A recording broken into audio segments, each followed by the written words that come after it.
आज ऐसे सरकार को, निकम्मी सरकार को जाना ही होगा। और ये इसलिए मैंने कहा ये चंद दिनों के मेहमान हैं।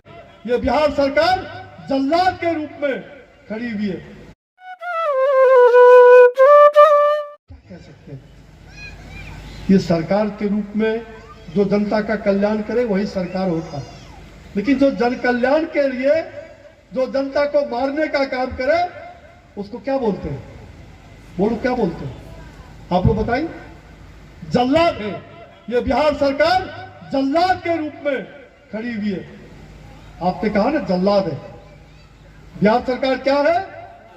जल्लाद है, जो ऑक्सीजन के बिना लोग दम तोड़ रहे हैं, जो आज झील, सुंदर झील, भाई देखो होलिका दहन में हो या जब भी हो,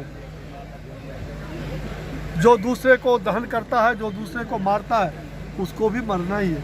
इस धरती पर सब आया है, सबको जाना है। लेकिन जो बिहार के साथ अन्याय किया है, बिहार के साथ जो दुराचार हो रहा है, बिहार में जो हत्या, अपराध, बलात्कार के कांड बढ़ रहे हैं, बिहार के अंदर जो स्वास्थ्य चिकित्सा के बिना लोग मर रहे हैं, आज ऐसे सरकार को, निकम्मी सरकार को जाना ही होगा।